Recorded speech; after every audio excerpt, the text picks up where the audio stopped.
Firing. He's going for Landry down by the end zone. A tumbling catch for a touchdown.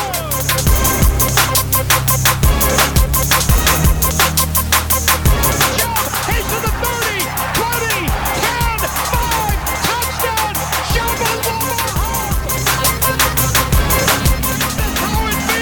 Is this how it feels to win? Welcome back, Survivors, episode 27, season 4, Surviving the Season, live from the Baywater Studios in Tampa, motherfucking Florida. I'm Adam. Greg's here. Yo, welcome back. Day after the game. Yeah, and night games make for long days for us, so we're going to get as much energy as we can rattle together for an 18 of 36 Mayfield. Browns lose 20-13, fall to 1-2 Rams, 3-0. Hot takes from Greg. Just to get enough energy right now, I'm mainlining some Rockstar Recovery. This is the sugar-free part, just in case you're worried about diabetes for me. I appreciate that. But yes, this is what I need. My brain's still not working.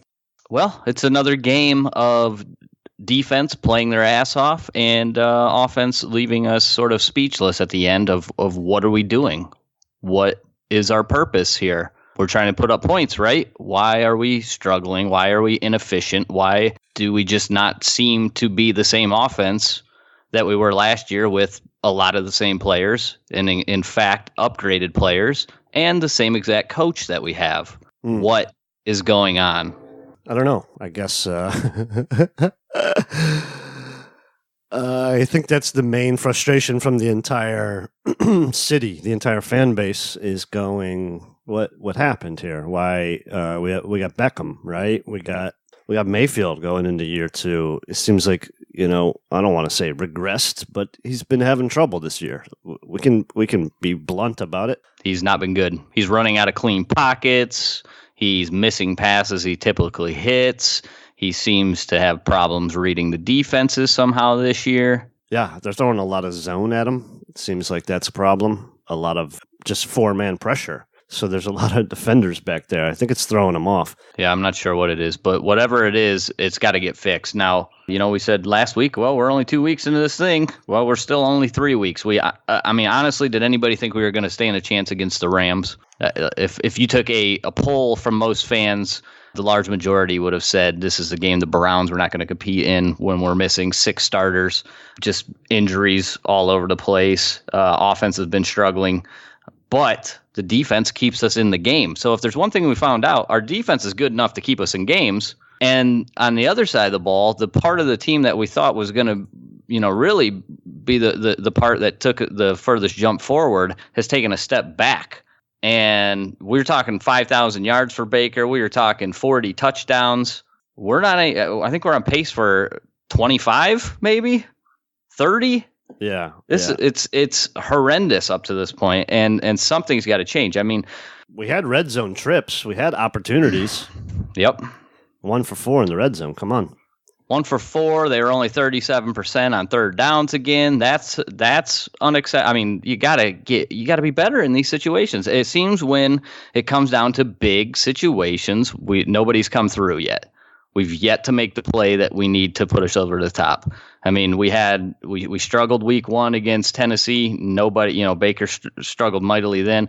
Come out, we just run over New York since they're missing. They were in the same boat, sort of like we were this year, but with players that actually seem to matter a little bit more. I guess if there's one thing that we can take away from this game is that depth, which we knew was going to be better this year, has really paid off in this game, but we don't come out with a victory. To have that many injuries and still be able to compete. But that's the thing.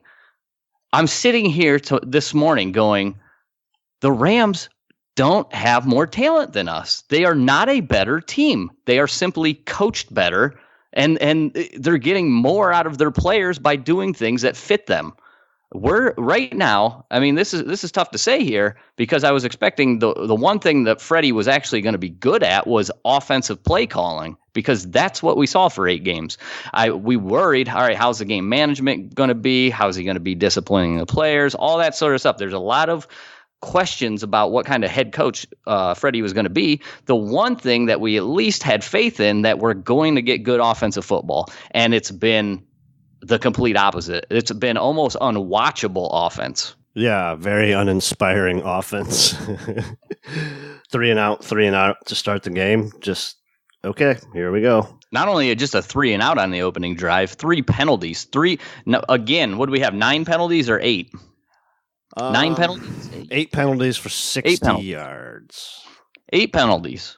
It has to be leading the league. We were leading the league before this game, and 8 penalties. I doubt anybody's overtaking us. That's still too high. We win the turnover battle in this game, still lose the game. Yeah, 3-1. That's not something that you see. We're not picking up third downs. I mean, we get down. We have a chance to win this game 5 yards out. And the biggest, this is what I hate to hear from people is they got to run the ball or they have to pass the ball. They have to do this. I don't care if you're running the ball. I don't care if you're I don't care what kind of style of play it is. It just has to be a good call, right? You have to be able to come up with one play. You have 4 downs to do it. You're going to pick your best 4 plays from 5 yards away. You have to be able to come up with one play that scores there. And I don't care if it's a run or pass. I don't want to hear that. I feel like that's the easy way out, that everybody goes, well, you got to run the ball. No, you just have to call good plays. And I think we can look back at that series there, not even that series, but those 4 plays right there. And you see the empty, we go to empty. We got Nick Chubb split out. The defense absolutely knows what we're doing at that point. They know we're not running the ball. Yep. They know we're going to run. We're going to probably run some pick plays, things of that nature, quick slants, that sort of thing. And they were set for it. They knew what was coming, and there wasn't much there. Now on third down, it looked like, and Baker talked about it after the game, that Jarvis breaks open and he's going to have nightmares about that. Okay, that stuff happens. I'm not saying that you're not going to see every single guy that breaks open, and you're not going to hit every single pass that's wide open. You're going to miss some of them, right? But we had 4 It's not. It didn't come down to that one play, third down. Third down's what ruined it. No, we had 4 plays, and all 4 of them really were pretty uninspiring plays. Agreed. Yeah, I think I texted you before the series started because I believe you said, good, nice that he didn't call a timeout there, and I thought. Yeah, there's like a minute 30, right? Took a draw or a delay. There. Yeah, and we weren't inside the 10 yet. No, after the 20-yard pass to Ratley down to the 4, there was 48 seconds, and I think I said, "We can run here. We have timeouts." Right. And then I just texted you after the series, or we could just run around and do that. Good night. Yeah, you had 3 timeouts, so you could. There's no problem with running. But and again, I don't care what to play. I don't care if you try passing or you try. I don't care what you do. You just have to come up with better plan than that. They've been terrible. I mean, you're missing David Njoku. He's your top red zone target. Let's be honest. He's if you have him in there, you probably throw one fade. You probably try to split them out on one side. You get them matched up with a safety or something. You're going to throw one ball up to him, okay? That's basically a 50-50 ball, and that probably would have gave you a better chance to score than the other plays that Freddie had drawn up out there. Yeah. Well, I'll tell you who I'm not going to is Harris. That's who I'm not going to. So, well, he caught the 2-yard touchdown though earlier in the game. That didn't prove to you that he's ready to be a full-time tight end. He did, but not on 3rd and goal from the 4 with the game in the balance. Yeah, well, Baker missed. I don't know if it's a misread there, but he missed Landry on the. Yeah, right. Landry was open on that one. So, I don't know. What we need is Cooper Kupp, because that dude's doing walkthrough and he's 5 yards wide open every time he went out on a pass. The Rams should be going, how did we only put up 20? The Rams should be kind of like, well, that was pretty uninspiring by us. That was a dirty game by us. I mean, their podcasts are sitting there saying, yikes, we got away with one there. We played terribly. Yep. And won. So, I mean, they got the W. They couldn't run the ball. They didn't really pass the ball that well. Yeah, they had 90 yards rushing. They did good on those sweeps. They did a couple things that we never do. First of all, I mean, Cooper Kupp's wide open because their plays. I have a feeling, I've watched a lot of Rams from the all-22 aspect. There's guys running wide open all the time. Wide open all the time because of play design. We're not getting that, man. I'm telling you, we're not getting guys wide open. There's no way Baker can't figure it out. Now, I said Baker had a bad game. He's running out of clean pockets. How many balls did Baker throw away? Yeah, 18 to 36. It's a ton of throwaways. Yeah, a ton of throwaways. And you know damn well that Baker's willing to take a risk. I bet when I go back and watch this all 22, he missed. He's probably going to miss a few. That happens in every game. Every quarterback's going to miss guys from time to time. But there's not going to be near the separation of what the Browns are getting compared to like what the Rams. If you go watch Kansas City yesterday, guys are 5 yards in front of the dude that's defending them. Wide open. Nonsense. This is not happening. Open. This is a play calling issue right now on how I don't know what you have to do, Freddie, but you need to go back to doing what you were doing before. You need to go back and figure out what you were good at last year and start running some more of that. Because right now, we're just going to take a matchup, go one-on-one. Yeah, you can do that with Odell. Nobody else is winning. And until you get Higgins back, until you get Callaway, and you're already missing Njoku, who else is going to win? Are we relying on Damian Ratley? Are we relying on Jarvis to win one-on-ones? I mean, that's not really Jarvis's game. Like, he's good at being your security blanket when with the crossers when everybody else is running deep. No, we're sending Jarvis on 9 routes after 9 route after 9 route. He's not a speedster, man. Yeah, fuck all that 9 route stuff. Yeah, they got to find an identity. Well, what did you think of the RPOs? I mean, RPO, play action, whatever everyone's calling it these days, you can kind of tell the ones that are read options, but we got a lot of yardage off of those. And then kind of, well, now we're not going to do it. I don't know. Yeah, they did go to it early, and it seems like they did get away from it later in the game. I don't know. I'd have to go back and look at that to exactly see. Yeah, of course. But yeah, it felt like it. We haven't really had time to look at the game a second time, so you're basically getting this on one watch from me anyway. I don't think you watched it a second time. No. Yeah. I just walked in the door from work, sat down. I've been stewing about it all day. I wasn't that upset about it today. I didn't looked at Twitter for about 2 seconds, and I was like, oh, okay. Yeah, everybody's lost their mind. I wanted to win the game. We had a shot to win the game. I'll tell you what not to do. Don't watch Freddie's press conference from last night and then have the comments up next to it, because that's what I did when I woke up and I was eating my cereal this morning.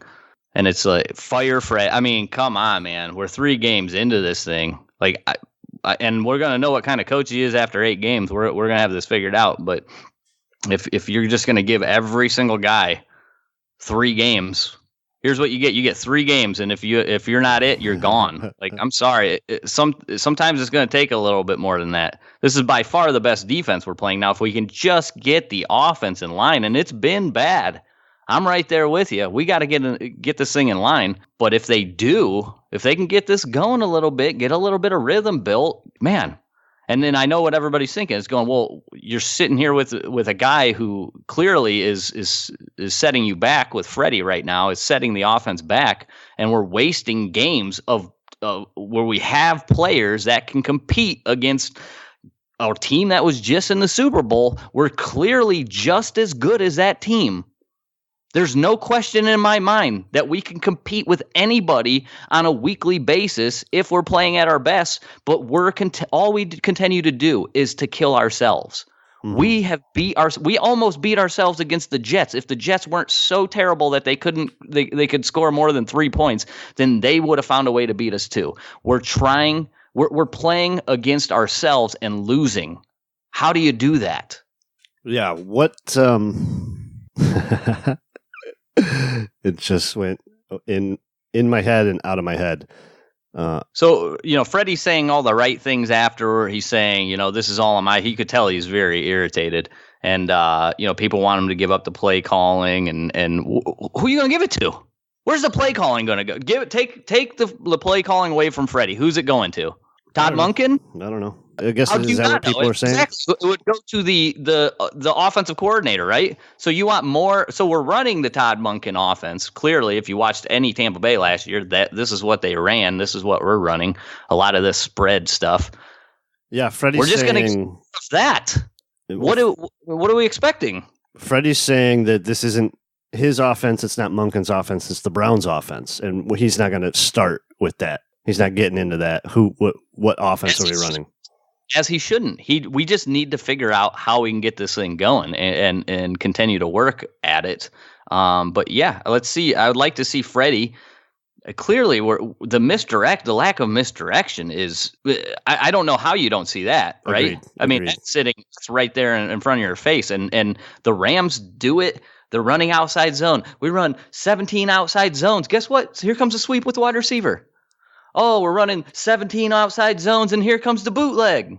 All these other teams, all the good offenses in the league. Kyle Shanahan's offense is built upon misdirection. We get killed every single year in, year out by the Steelers when they are running so much misdirection. Everything's going this way, and then it goes this way. Watch the Ravens when we play them this week. Guess what they're going to do? Oh, we're going to run the ball. We're going to run a lot of this zone read stuff with our running quarterback and our big backs. And guess what? Now we're going to fake it, and because you get everything going this way, and we're going to throw it back the other way to our tight end. You got to get the defenses moving. You can't just go, hey, we're all right. Here's our 5 wide receivers, empty backfield. We're going to snap it. Everybody's playing one-on-one, and we're just playing. It's like we're playing football out back or out in the backyard with, turkey bowl style. Yeah. You're in the NFL. You have to come up with creative things to beat the defense. And Freddie was so good at it last year. We called him, we gave him the nickname Freddie motherfucking Kitchens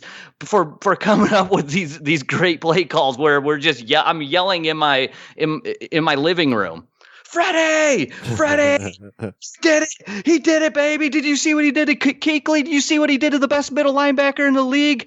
He got the whole defense going one way, and he handed it to Jarvis 2 times in the game. Kuechly bit on it twice. Yeah. Where's that? We haven't ran the Fred fucking Kitchens from last year, man? Yeah, I remember what I was going to say now. One of the things that we were saying they needed to improve on from the Jets game was getting the play calls in quickly. Did you think that the Browns got better at that last night? It seemed like they were getting up to the line quicker, did it not? I agree, yeah. But like I said, one watch through, I don't remember them being as rushed as Monday night game.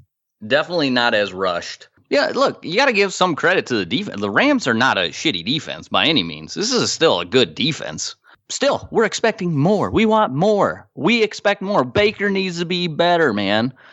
Baker needs to also be put in better position. Let Baker do the things Baker's good at. You have to create the space, Freddie. You have to make it so the wide receivers can get open, and Baker will hit them. That much we know. You have to use his accuracy. We don't want Baker to have to sit back there for God knows how many seconds, and we want things to be easy. What was he really good at in college? Those quick RPOs and stuff.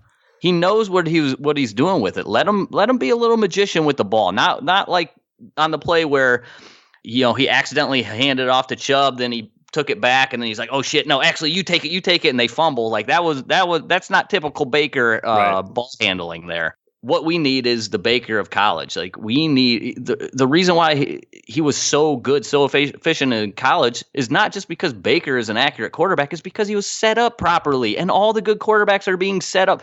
When you play well when you're put in the right positions, and I wholeheartedly feel like Baker's taking a step back because he's not comfortable. He's clearly not comfortable. He doesn't trust his offensive line, even though you can sit there and make all the arguments in the world that, well, it's not really their fault. Yeah, they've done fine. I mean, Joel Bitonio got his lunch eaten last night by Aaron Donald, but so does everybody in the league. Nobody blocks Aaron Donald. It doesn't happen. But Baker's not. He's not going to stand behind that offensive line and take pump fakes and stuff because he feels like if he does, he's going to get sacked no matter what. Right or wrong, so that is what it looks like. Baker is very afraid of his offensive line, and he's getting out of clean pockets. It feels like Baker's the best when he does his, all right, this is a 3-step drop, and he puts his foot in the turf and he fires, okay, this is a 5-step drop, and everyone sort of knows how far he's going to go. Like it seems like as soon as he didn't have his first read, and then now he's trying to leak out, always to the right too. I believe it feels like that as well. Maybe that's just a right-handed quarterback's thing. It could have been the fact that you're just running away from where Aaron Donald is, maybe. But it just he's on his best when like his timing is good. And, yes, and like he said after last week, when his fundamentals are good, he's more comfortable. So maybe it's just got to get back to just. Yeah, I don't know. Some basics.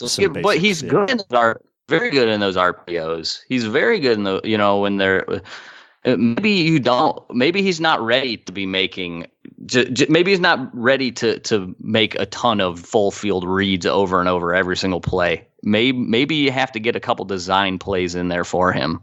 Where this is where it's going, and they've done some of that, but they had a screen that worked last night, and then they had a couple that got blown to pieces. So they're trying to. I just feel like there's just no rhythm still. We're 3 weeks in. We have built nothing upon this offense. I feel like we're going to go next week, and what's the reason of optimism for anybody to go, hey, I think this might be the week they change things around, or this might be the week that it all clicks. I mean, I've yet to see anything click. It goes from terrible play, 28-yard catch, terrible play, punt, terrible play, 10-yard run by Chubb, terrible play, 13-yard catch. You know what I mean? That's what it feels like. It's just it's sort of getting bailed out on some of these, and then we're like, holy shit, all right, we're back in it. Or where I would rather see some sustained drives. I watched all kinds of games yesterday, and it's amazing, especially when you watch the Chiefs and shit. Like you said, there's dudes like 7 yards wide open all over the place. He could throw it to literally anyone. He doesn't even have to look down the field and just throw it. There's just I was watching what was the other game? And then I was just like, why are these people so wide open? This is like they're playing a different game in some spots. Our guys are never wide open like that, are they? It just feels last like year there was times we had that. You remember the last game versus the Ravens? We're doing we're gonna fake the wide receiver screen, but Landry's gonna take off, and now the safety bites, and we hit Landry on it twice. One of them, I think, when it bounced off his face mask, but it should have been 2 touchdowns. It's It's the little things. I just felt like they were going, all right, here's the tendencies of the defense last year, and then we're going to counter off of them, and maybe there's just not enough game film of the defenses so far. You got to think you have game film of Greg Williams defenses. You have game film of what's his name last night? Bum Phillips' son. Yeah, Wade Phillips, thank you. I can remember his dad, but not him. You got to have an idea. Yeah, you got to have an idea of what they're doing. So let's play off of their tendencies. And they were so good at that last year, and there's just none of that so far. Well, what did you think? I mean, defensively, we mentioned Garrett had the 1 sack, tackle for loss, forced fumble. That was a nice play. Mm-hmm. But we didn't live in their backfield by any means. They do get the ball out of Goff's hands quick. They do have a lot of misdirection. The edges have to set the edge, and when they don't, well, here comes Robert Woods for 17, Yeah. I would like to see the blitz stats. I felt like we didn't call a lot of blitzes, and the Browns really focused on getting guys in coverage, but I don't know if that's true. That could just be It might just be a feeling that I have, but I felt like we weren't dialing up as many blitzes as what we previously had, and they're like, okay, we're going to make Goff beat us with some throws here. Yeah, it was also interesting to see Garrett playing like a lot of left side and then switching back to the other side. They move those guys around a lot. You know who else moves around a lot is Aaron Donald, and then he just tunes up whoever he's in front of, working Treader, working Bitonio like it's nothing. That dude is a wrecking ball monster. You can't even get your hands on him. He's like Houdini. He's like a 280 85-pound Houdini. But yeah, the reason why the Browns are moving Garrett so much to the opposite side is because Andrew Whitworth doesn't play on the opposite side. Andrew Whitworth is as close to Joe Thomas as you can possibly get. I mean, this guy's an all-time great Hall of Fame player. So you're going to match up with the couple times Garrett was over that guard who they had filling in for Blythe. Yep. So yeah, you're gonna get the matchups, and they did. They did a good job of that. They got enough pressure, and they held their own in the run game. I thought the broadcast did a good job of showing how the Browns were maintaining the edge by playing with wider splits, and then the Rams, what did they do? They make an adjustment, and then they start running the ball up the middle more. Adjustments by a really good coach, the kind of thing that we aren't really seeing here in Cleveland so far. So Freddie, let's go. I firmly believe so far we're 3 games into this thing. Baker could be playing better, but Freddie has got to get better if this team's gonna go anywhere. Yeah. It was no surprise to me after a shitty first half for the Rams where they only had 3 points that they immediately took the second half kickoff and drove down the field and got a touchdown. That's a mark of a good coach. Yeah, halftime adjustments. Okay, we got 10 minutes. Let's figure this out. Yep, let's look back and see what they're doing. Okay, here's what they're doing. I see their tendencies. Let's play off of them. Sean McVay, super smart guy. He's going to see what you're doing, and he's going to make the proper adjustments. That's what great coaches do. I don't know. Bill Belichick. I don't know how he gets any work done with that girlfriend. Yeah. Once a bang. Yeah, that was fantastic. Right. Just at that point, I was like, "Fuck football. I'm busy." Yeah. So, but I mean, do we have that? That's the question that you need to answer. What do we have with Freddie? Did we go the wrong route? Have they've still? Doesn't seem like anybody's listened to Paul DePodesta on a coaching hire yet, right? At some point, are they going to listen to Paul DePodesta? He wanted Sean McDermott. He wanted the Vikings offensive coordinator. Do you remember his Stefanski? Stefanski, yeah. Stefanski. Yeah. So maybe what if that's our biggest fear, right? What if we made the wrong coaching hire? Freddie's a rookie at this. Yes. He's got we talked about it with Hugh, where it's like there's just so much going on for the head coach. You're thinking about the clock. You're thinking about the officials. You're thinking about the personnel. Now you also got to call plays. You've got the offensive coordinator in your ear. You've got the special teams guy going, what are we doing if we're short? What are we doing if we're, so they can be prepared. Freddie, so what I was alluding to with, did we get better from week 2 to week 3? Can we get better from week 3 to week 4? And I think Freddie might be getting better at the whole thing. And it's going to take some time for him just to be a head coach. Yes. Well, like I said at the beginning, we're still only 3 games in this thing. I think if you're talking about firing a coach, that's your right. But I think you still have to have a little bit more patience than 3 games, especially if you're going to hire a rookie coach. Now, coach, you can argue that it's just stupid to hire a rookie coach when you have a team that's ready to compete. And I would agree with you. I don't know if that's the best hire that you could have made. I mean, there's a ton of questions about Freddie Kitchens, without any question. But you hired him for one reason, and one reason only, because you thought he had the offense in place to take Baker to the next level and take us to the Super Bowl. So 3 games into this thing, you're going to say you can no longer call offensive plays? No. Doesn't make sense. Yeah, it makes zero sense why you would do that. The only reason you hired that guy is because he literally had nothing else on his resume that would say you could be a head coach. And this is what's happening in the league. They're just going around hiring people who are good at offense and saying you're the head coach. Are all those guys? They go, well, you're head coach. Now we're going to take away your offensive responsibilities. That's why they were hired in the first place. Right. You're not going to take away the reason why Freddie was hired. I don't understand why people are even bringing this up. Nope, it doesn't make sense to me. Yeah, that's stupid thinking. Why did you hire him in the first place? Hire a regular coach. Go out and get a guy who's just a head coach, and you could have had Freddie coach the goddamn offense. Yeah, I don't think anyone I mean, it's no surprise that the Browns could be 2-4 after 6. That was a realistic expectation, even from the beginning, even when we were super optimistic. And we're 1-2. We've won the game we were supposed to win, and maybe lost 2 that people thought, well, they might lose those 2. So, I mean, I don't know if we're that far off.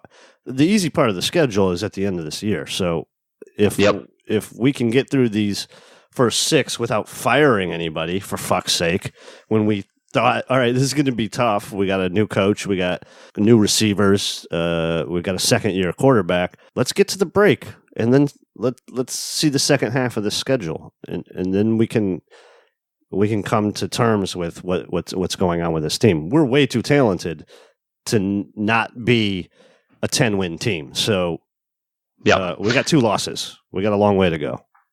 And I fully get that everybody's very upset because they're saying that. They go, hey, I know the talent's here. How come we're not winning these games? And especially when the defense is playing as well as they are, you shouldn't lose games. The odds are with you. Anytime you win the turnover battle, you should win the game. But then I still, even though we look like crap and we're 1-2, I look at the schedule, and outside of the Patriots, I don't think we're overmatched by any team. Like, here's who's left. You know, the Ravens. Okay, 2-1. Ravens has been good. I think the score of the Chiefs-Ravens game was actually closer than what the game actually was. The Chiefs really took it to the Ravens, but the Ravens brought it back to respectability and only lost by 5. But you got the Ravens, 49ers, Seahawks. The Patriots is the one that's going to be really tough. Broncos, Bills, Steelers, Dolphins, Steelers again, Bengals, Cardinals, Ravens, and Bengals again. I don't go, oh my God, those teams right there. Oh dear God, what are we going to do? No, we're as good as every single one of those teams. We can win every single one of those games if we play the way that we are capable of. Agreed. Yeah. It's not a done deal. This season is so far from being over at 1-2. Think about this. We're 1-2. We've looked like trash, but we've still competed. We've still been in these games. If it just wasn't for our own doing, we could seriously be sitting here 3-0. We should be sitting here 3-0, even with the amount of injuries there were last night. Okay. Yeah. I mean, there's opportunities. That's not a tough schedule. There's no. I'm telling you, I watch all these teams, man. I sit around when I have free time and I'll just watch the other teams play. They look better than us, yes, but they're not a more talented team. They're playing better football than us right now in September. Does that mean we're going to be playing the same football in October, in November? Or are we progressing? Let's see what Freddie's got. We're 3 games into this thing. God damn it. And I'm as frustrated as all of you are, but I'm not going to throw Freddie out with the garbage after 3 goddamn games. Now, he needs to improve. There's no doubt about it. There's no doubt about it. He's got to be better. If we want to compete, this falls solely on Freddie at this moment.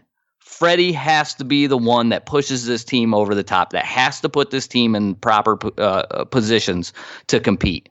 You can't keep having Baker back there holding the ball, can't figure out where he wants to go with it. That's on Freddie, man. Get the ball out of his damn hands. Yeah, I think he can be better.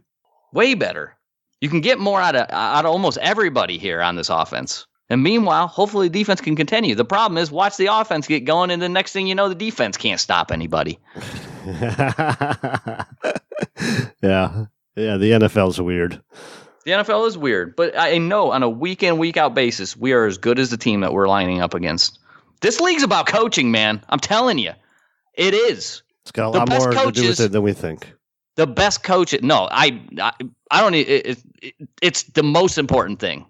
The coaching is the most important thing in the NFL. They don't get enough. The fact that there's players that make more money than Bill Belichick is fucking hilarious. Think about that. Think about what he's done. The fact that he doesn't make $100 million a year is sickening. He's got to be sick of it. He can't believe it. It's everything to this game. Now, I don't know. I'm very worried. It's like 3 games in this thing. I'm worried Freddie ain't it. But I ain't giving up on him yet. That's for sure. Because, I did read some things on Twitter where people are like, I'm done with this team. Okay, see ya. fuck you, because you never were a fan in the first place. Get the fuck out of here. I don't want to see your face again. I'm sick of it. You probably just showed up. You're like, oh, I heard they're going to be good this year, so I'll go to tailgate and have a good time. Oh, wait, who's 13? Who's this guy? Who's number 6? What's his name? Oh, thanks for jumping on the bandwagon. Now you're going to get off? Here comes a rant, everybody. No, this isn't a rant, man. This is fact. This is fact right here. We went through 1-31, and well, clearly you weren't there at that moment. Because now we go 1-2. All of a sudden we start 1-2, and you're like, I've had enough. 1-31 didn't do it to you. That's how I know you weren't there, pal. I know you weren't there. You didn't go through that. Yeah, even as bad as this offense has been, it's still more fun to watch than any of that bullshit that we watched. Although this is laughable. Somebody did post DeShone Kaiser's first 3 games to Baker Mayfield's first 3 games of this season, and they are eerily similar. And we can laugh about it because we suffered through 1-31. But yeah, please jump ship, because I never wanted you. Everybody goes, oh, I welcome all the bandwagon fans. Not me. Not me. Fuck them, because this is what you get. I remember. Every day I see that guy down the street with his Pittsburgh Steelers flag. Do you think I don't want to walk down there at midnight when he's asleep and wipe my ass with it? Because I do. I think about that. I dream about it at night, but I don't, because I'm a civilized human being and I'm a respected person in my community. So I don't want to get caught. But God forbid, I would do that shit. And I'm telling you, like it's enough. Oh, I'm jumping off the bandwagon at 1-2. Good. See ya. Don't come back. And if you know somebody like that and they start to come, well, if you guys don't mind, I join you in game 10 now that you guys are, week 10 now that you guys got a winning record. Do you mind if I come to the game with you? No, you gave up, pal. Yeah, they were 1-2. You're out. You're not allowed to watch anymore. Yeah, you said you had enough. See ya. You're done. Give up your tickets. This is what happens when you read those comments when it says when Baker does his after game interview. And Freddie, I'm reading the comments as they scroll up. It's sickening. You people are sick. That's why I got off Facebook, so I didn't have to read that kind of shit. Oh, I bet Facebook was a bastion of good comments last night. Twitter was bad enough. Twitter's usually on the light side of it. Yeah. If you think Twitter's bad, you haven't been on Facebook. Yeah, for sure. But either way, man, like, it's been frustrating, man. It's been 3 weeks, frustrating football, tough to watch. I don't know, Adam. What do we got to do? What do we got to do to turn this thing around? I have no idea. I think they just got to keep progressing.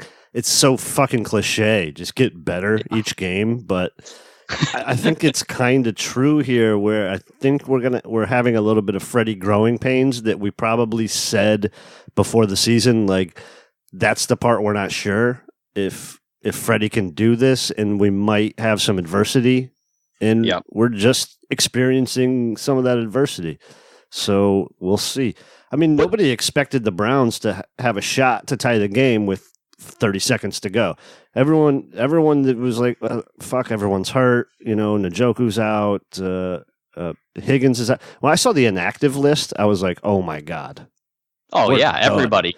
Yeah, all my friends in our group text me. They're like, the group text was like, we're done. There's no way. All these guys are out? Good God. Like, this game's over. Yeah. We're screwed. And then we made a game of it. So we had a chance to win the game at the end. Sure. So let's it was 6-3 at halftime. Like, this team's got a shot. I don't know. I mean, there's nothing. The problem is, there's no panic, I guess. You're sitting here 3 games in and you've scored like a combined 49 points or something. Right. We were talking about averaging offense, yeah. Yeah, we thought we were going to average 28 points a game, that sort of thing, and we're averaging like 15 or something. I don't even know what it is, but it's not good. No, it's not good. It's terrible. Even with the win against the Jets, we were like, holy shit, we should have had more than 23. Yeah, I don't know what to do about it right now. I mean, we just got to hope for the best. We can't control it, right? As fans, we got to hope that Freddie gets this thing under control and he figures it out. Yeah, I think, we talked about some of the keys to the game. We needed Magic Mayfield, and we got kind of blah Mayfield. So to only lose 20-13, I think there's positives there that Mayfield didn't play his best game. Chubb did good, 96 yards on 23 carries. The power run game, did what it needed to do. I thought we got rid of a lot of the negative plays, even with Donald. Yeah, it was better. Yeah, Donald did blow up the 1 3rd down, but yeah, telling you, no matter what, every game Donald plays, he gets a couple of those. We got to mention it. Yeah, 4th and 9 draw play. Oh my God, that was horrendous. I couldn't believe. I was, hey, let's go for it. I'm all for going for this 4th down and 9. I'm all for it. Let's do it. Draw play. That one had me speechless. But again, rookie head coach. Now, it's not just we have to expect growing pains, but it's just not rookie head coaches making those mistakes, because wasn't it Bruce Arians? Remind me of what happened in the Tampa Bay game. Okay, Bruce Arians, who's been around forever, right? They get down in position to win the game. What happened in that game, Adam? Please explain. Because it's not just rookie head coaches that make boneheaded play calls on 4th down and 9 and you do a draw. You do things like this also.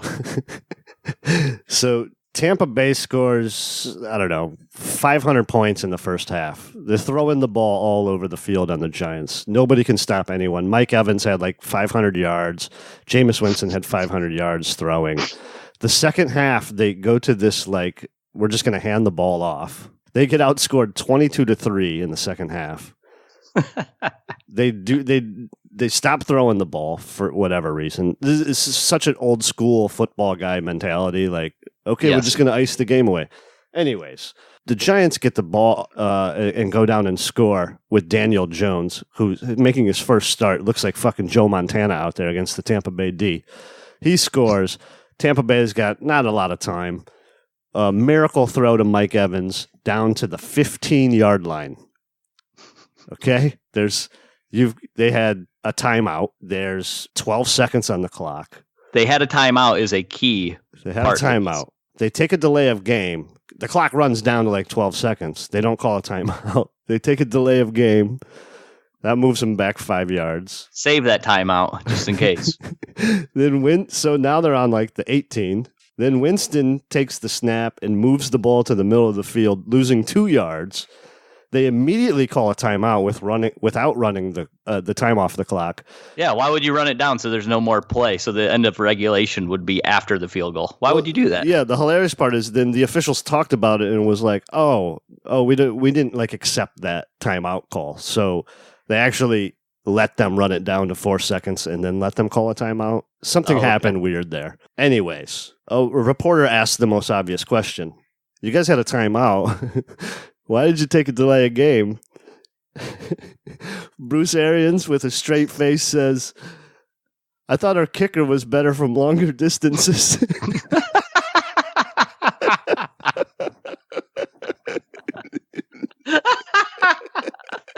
Hence, they can't even, the field goal kickers can't even make extra points because they moved the damn extra point back 5 yards. Shit. Now all of a sudden nobody can make an extra point. For Christ's sakes. Yeah, their field goal kicker did miss 2 extra points. Did you know this is the second kicker they drafted as well?